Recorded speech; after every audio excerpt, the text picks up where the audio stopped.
Vamos a ver este interesante video. 20 días de lo que pasó entre la Embajada de México y el gobierno de Ecuador, esto derivado del asalto a la Embajada de México. Sin embargo, el día de hoy vamos a ver un tema interesante, así que vamos a estar conociendo los estragos de haberse metido en la Embajada mexicana, porque a pesar de que México es el amigo de todos, también no podemos olvidar que a México se le respeta.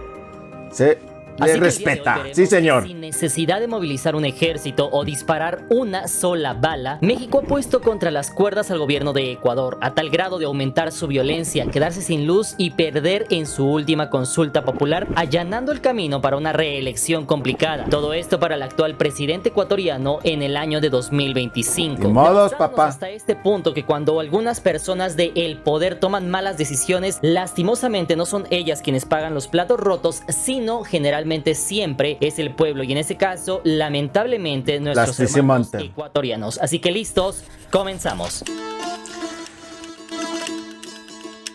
Así es, lastimosamente lo que pagan los platos rotos es el pueblo, y a veces los más necesitados. Todo por culpa de las malas decisiones de los gobiernos. Y bueno, creo que este video está muy interesante. Sígueme acompañándome. Y si me estás viendo, te mando un fuerte abrazo y seguimos. Adelante. Número 1. Justos por pecadores. Durante esta serie de videos les he estado contando rápidamente que el problema no es entre el pueblo de Ecuador y el pueblo mexicano. De hecho, seguimos siendo pueblos hermanos, sino que esto más que nada entre gobiernos, entre los dirigentes de cada uno de estos pueblos. Y lastimosamente lo que ha dolido durante los últimos días es que hemos visto cómo justamente algunos ecuatorianos salen a las redes sociales, salen a las calles a disculparse por cosas que ellos no hicieron. Esto precisamente para disculparse con el pueblo mexicano. Aprovecho ese espacio para pedirle perdón a cada uno de los millones de mexicanos en el mundo entero. Muchas personas también usaron los medios digitales para expresar su desacuerdo con las medidas tomadas por el gobierno, las cuales se han intensificado al pasar de los días cuando una desgracia tras otra va cayendo sobre el pueblo ecuatoriano. Incluso algunos mencionando en las redes sociales que mientras ellos pagan los platos rotos de la ruptura diplomática con México, además de romperse también con otros países como Nicaragua o Colombia, esto al romper las relaciones diplomáticas y quedarse sin luz eléctrica hasta 13 horas al día. Por otro lado, el presidente y sus más cercanos estaban muy cómodos en Miami o España. Pero a todo esto, mira nada más, te preguntarás, entonces, ¿quién es Noboa? Número 2. Que a todo dar, ¿no? Pues que a todo dar que este presidente esté viajando y mientras su pueblo sufriendo los estragos de sus malas decisiones. Y bueno, vamos a conocer quién es este señor Noboa a fondo. Acompáñenme.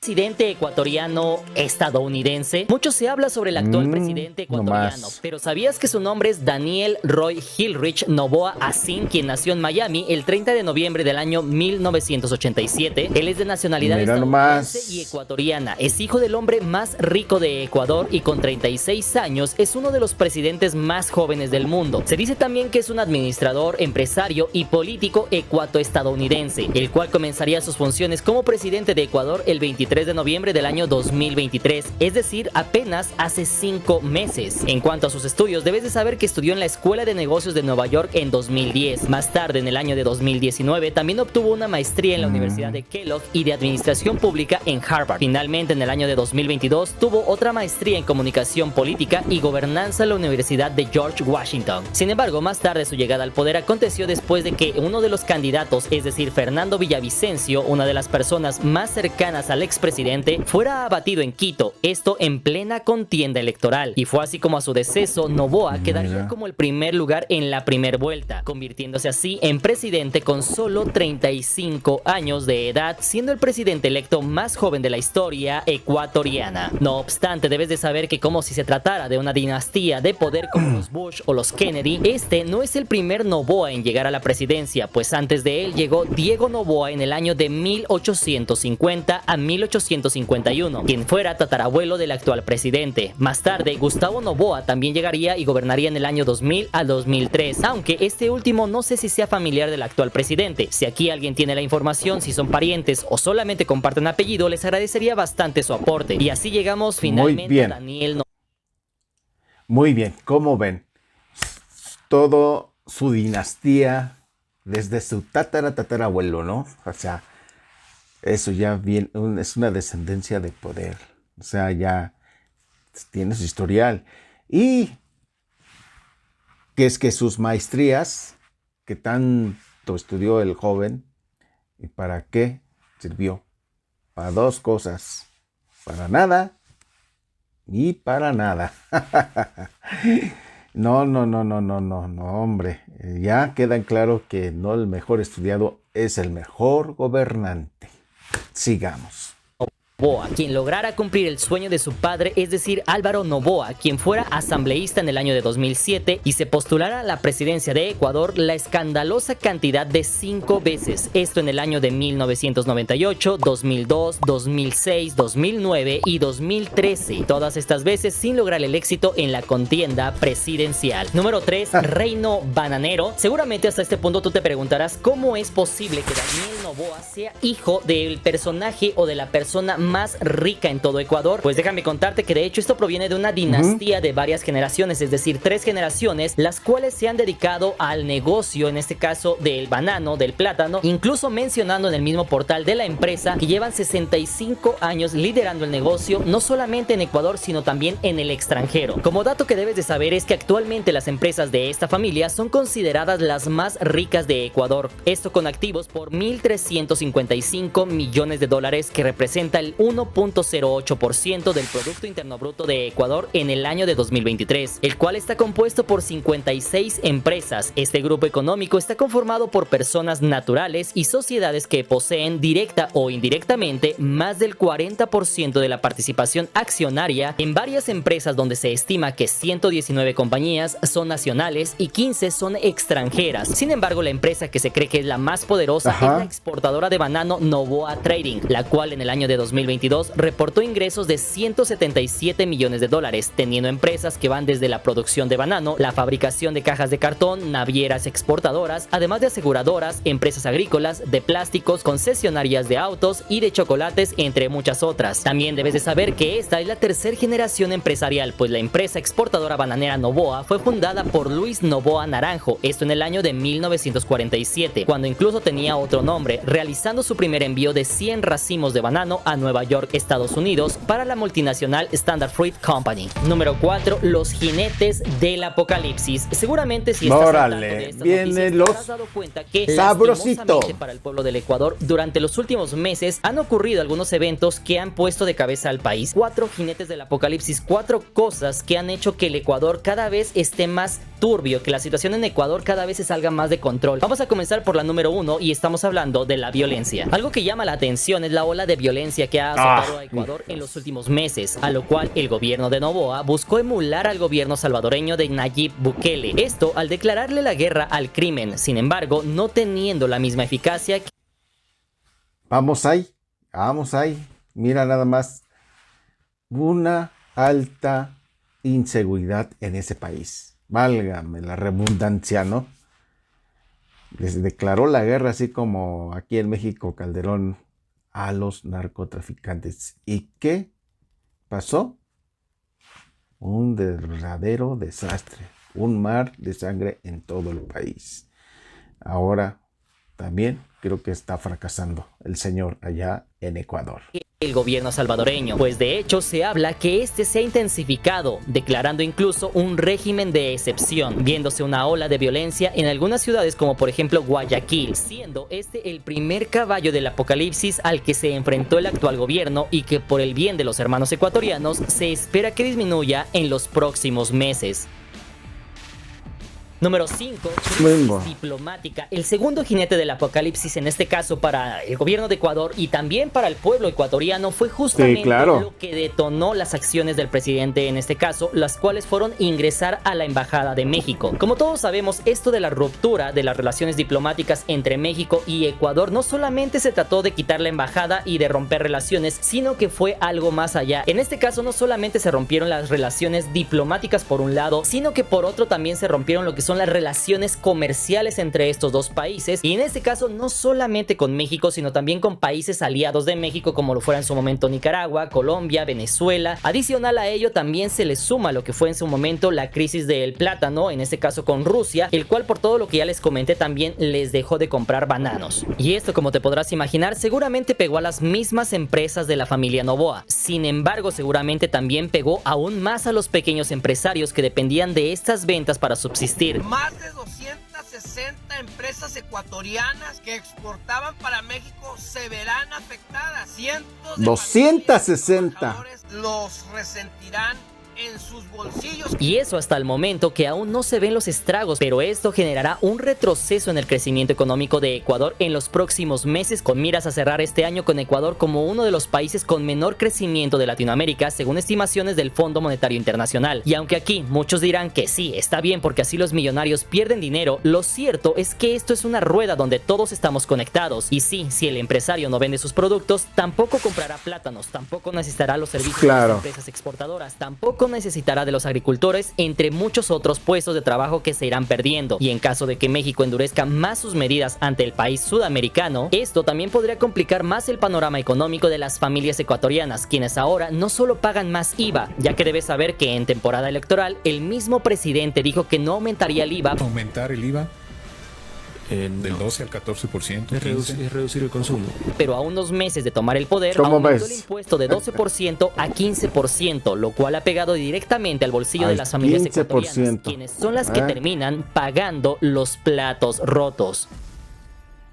Número 6. Ecuador en la penumbra. Y hasta este momento, antes de llegar a la primera audiencia de la Corte de la Haya, donde habrá de conocerse un poco más sobre el destino de Ecuador, el tercer jinete del apocalipsis es uno de los peores némesis que le ha pegado directamente a la imagen y popularidad del presidente ecuatoriano, ya que sea por casualidad o sea por obra divina que mandó una sequía, pero justamente después de que ocurriera el asalto a la embajada mexicana, Ecuador se comenzaría a quedar sin energía eléctrica. Sin embargo, aunque se quiera culpar al gobierno de México o al gobierno de Colombia o a la misma naturaleza por la sequía, lo cierto es que este no es un problema reciente, sino muy antiguo, que en plena campaña electoral el actual presidente dijo que resolvería, pero que ahora, 5 meses de su mandato, se pueden ver los videos donde la gente se queda a oscuras. Ya camino descansa, papito lindo. Chucha que tú sí que jode, loco, ya. Esto no durante 10 minutos o media hora, sino durante casi 13 horas. Y no solamente durante un día, sino por días seguidos, llegando al extremo de declarar 2 días como feriados donde no se trabajaría mientras se solucionaba el problema del suministro eléctrico, ya que lo que muchos ecuatorianos denuncian es que la energía eléctrica se pierde justamente en las horas de trabajo, donde no solamente se afecta a grandes empresarios, sino también a personas que tienen sus negocios y que sus actividades dependen de la energía eléctrica, además del sistema de salud, sistemas de comunicaciones, entre muchos otros, donde los ecuatorianos mostraban, por ejemplo, incluso cómo descargaban TikToks justamente cuando se quedaban sin luz, todo esto para poder verlos más tarde cuando justamente no tenían suministro de energía eléctrica, además de muchos otros videos, como por ejemplo alguno donde se podía ver a un trabajador que tenía que soldar una escalera, pero que perdía todo el día al no poder usar la energía eléctrica. Y hoy todo el personal tuvo que ser suspendido porque no tenemos luz. Y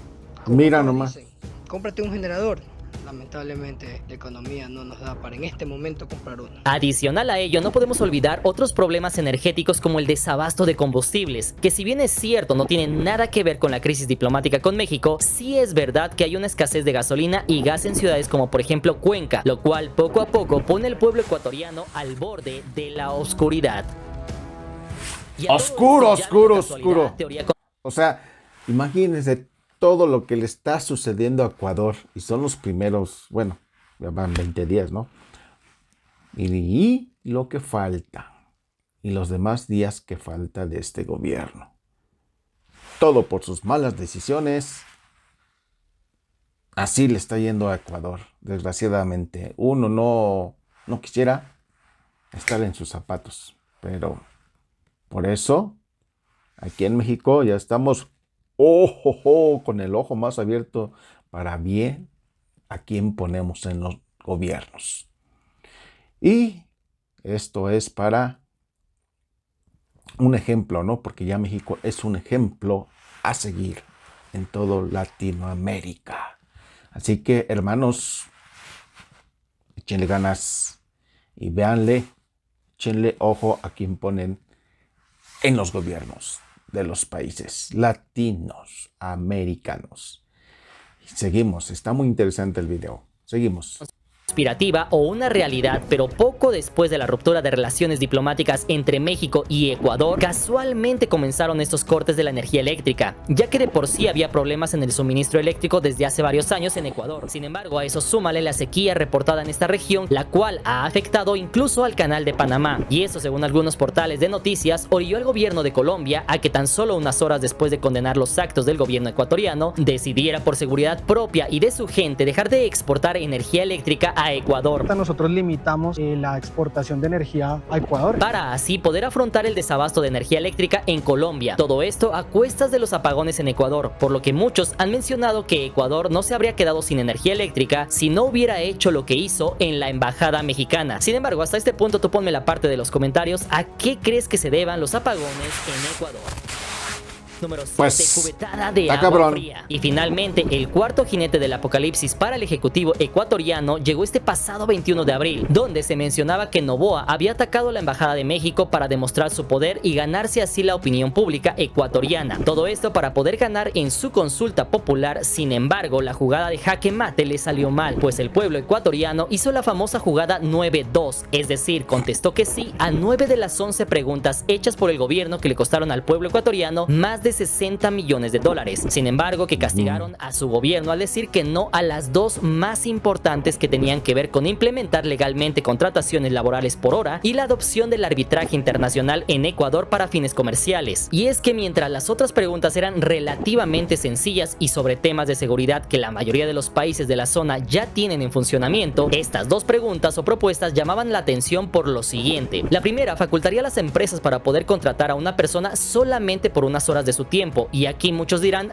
pues eso está bien porque así es en Estados Unidos. Sin embargo, lo importante es que Ecuador no es Estados Unidos y las condiciones laborales tampoco son las mismas, ya que esto dejaría a los trabajadores sin derecho a servicios de salud, primas vacacionales, etcétera. Además que beneficiaría inmensamente no solamente a las empresas nacionales, sino también a todas las empresas extranjeras que decidieran invertir en el país, desamparando cada vez más así a la sociedad ecuatoriana. Y por otro lado, la segunda, que los mismos ecuatorianos celebraron el echar para atrás, fue sobre los arbitrajes internacionales, lo cual le permitiría a algunas empresas como las mismas de la familia del presidente Noboa eludir obligaciones fiscales con Ecuador y escudarse en la reglamentación internacional, ya que, como te mencioné anteriormente, un porcentaje considerable de las empresas de esta familia se encuentran en regímenes internacionales, con lo cual lograrían eludir pago de impuestos en paraísos Mira qué fiscales. Bonitos.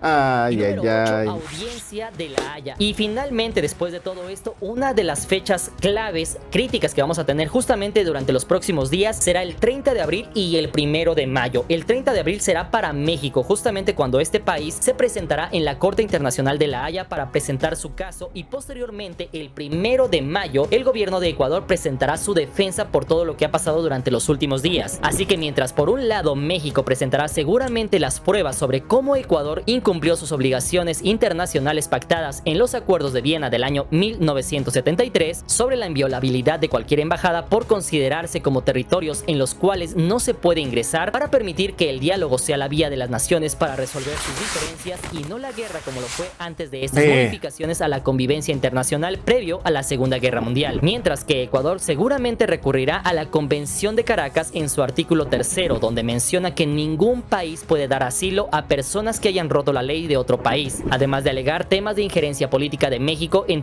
O sea, este round sigue otro round con Ecuador. A ver, cómo nos toca. Por lo mientras, ahorita, desgraciadamente, les está yendo como en feria, ¿no? ¿Por qué? Porque hay más, o sea, unánimemente casi todos están del lado a favor de México. Y por eso tienen los apagones, porque ya Colombia les está cerrando el chip de la luz.